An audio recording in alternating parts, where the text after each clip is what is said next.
तो दोस्तों यहाँ पर आप देख सकते हैं आपको एक प्रश्न दिखाई दे रहा है, ऋण 5 और +5 में कितने का अंतर होगा। इस प्रश्न को ध्यान से देखिएगा।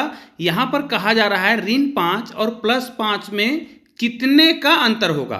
तो इसका सही उत्तर क्या होगा, यहाँ पर मैं आपके सामने ऑप्शन लिख देता हूँ। ऑप्शन ए में है 0, ऑप्शन बी में आपको है 10, ऑप्शन सी में आपको मिलेगा ऋण 10 और ऑप्शन डी में आपको मिलता है कोई नहीं। इनमें से आपका कोई भी उत्तर सही नहीं है। तो आपको क्या लगता है, इनमें से कौन सा ऑप्शन आपको सही लग रहा है, आप लोग मुझे कमेंट करके जरूर बताइएगा। ऑप्शन में यहाँ पर देखिए हमने ऑप्शन ए में लिख रखा है 0, ऑप्शन बी में लिख रखा है 10, ऑप्शन सी में लिख रखा है ऋण 10 और डी में लिख रखा है कोई नहीं।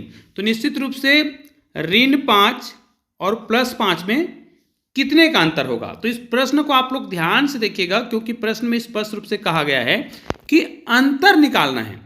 ये नहीं कहा जा रहा है कि ऋण 5 में, मतलब आपको ये बिल्कुल भी नहीं कहा जा रहा है कि आपको ऋण 5 में +5 को घटाना है, ऐसा नहीं कहा जा रहा है। ये कहा जा रहा है कि ऋण 5 और +5 में कितने का अंतर है। तो भाई निश्चित रूप से आप लोग जानते हैं कि अंतर कैसे निकालते हैं, अंतर का सूत्र क्या है। तो हम अंतर के सूत्र के आधार पर आपको बता सकते हैं कि अंतर बराबर, देखिए मैं आपके सामने लिख रहा हूं, अंतर कैसे निकालते हैं। अंतर बराबर होता है, यहां पर हमें लिखना पड़ेगा बड़ी संख्या माइनस छोटी संख्या। अर्थात जब भी हम अंतर निकालते हैं तो अगर कोई दो संख्या दिया है, उन दो संख्याओं में कितने का अंतर है, तो अंतर निकालने के लिए हमें बड़ी संख्या में छोटी संख्या को घटाना पड़ेगा। जैसे अगर कोई हमें बोलता है 100 और 50 के बीच कितने का अंतर है ना, तो इनमें जो बड़ी संख्या है उसमें हम छोटी संख्या को घटा देते हैं, तो दोनों के बीच जो अंतर है वो निकल कर आ जाता है। तो आपको क्या करना है, बड़ी संख्या में छोटी संख्या को घटाना है। और इस प्रश्न के आधार पर, अभी जो हमने प्रश्न बताया है उसके आधार पर हमारा बड़ी संख्या कौन सा है, उस बड़ी संख्या को हमें यहाँ पर लिखना पड़ेगा। तो हमारी जो बड़ी संख्या है वो है +5, ठीक है, वो +5 है। और छोटी संख्या क्या है, ऋण 5 है। अब इसको आप हल करेंगे तो +5 और माइनस माइनस का प्लस हो जाएगा और यहाँ पर भी 5 होगा। तो फाइनल में आपका आंसर कितना आ रहा है, 5 और 5 कितना हो जाएगा, ये हो जाएगा 10। तो 10 जो ऑप्शन दिया था वो सही है। अब कई लोगों को यहाँ पर ये लग रहा होगा कि नहीं सर, यहाँ पर तो -10 होना चाहिए या फिर 0 होना चाहिए या फिर इनमें से कोई भी नहीं। तो मैं आपको बता दूं, इसी को यदि हम संख्या रेखा पर हल करें, ध्यान दीजिएगा, इसी प्रश्न को यदि हम संख्या रेखा पर हल करते हैं तो हमको बहुत आसानी से समझ आ जाता है।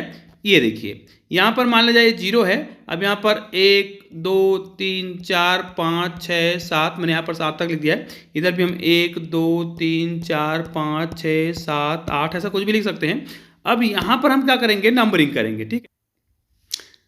तो यहाँ पर मैं फिर से खींच लेता हूँ, है ना। यहाँ पर देखिए 1 2 3 4 5 6 7 8, 1 2 3 4 5 6 7 8 और ये वाला 0 है मान लीजिए, ठीक है। अब यहाँ पर हम क्या करेंगे, नंबरिंग करेंगे, क्योंकि संख्या रेखा पर बहुत आसानी से बता सकते हैं।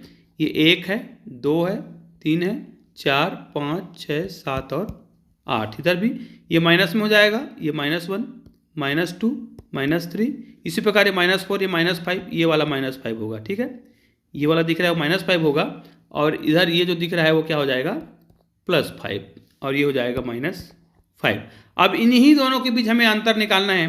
तो इनको ध्यान से देखिए, यदि हम इसको अंतर मानते हैं, यहाँ से मानते हैं ऋण 5, तो ये देखिए ये 1 हो जाएगा, 2 3 4 5 6 7 8 9 और ये क्या हो गया, 10। तो आप देख सकते हैं जैसे हमने इसको संख्या रेखा पर बनाया तो हमें बहुत आसानी से समझ आ गया कि इसका अंतर कितना होने वाला है, 10 होने वाला है। तो इस प्रकार बहुत ही आसानी से आप इन प्रकार के जो प्रश्न होते हैं उनको बहुत आसानी से बना सकते हैं। तो चलिए मिलते हैं एक और बेहतरीन वीडियो के साथ, तब तक के लिए जय हिंद।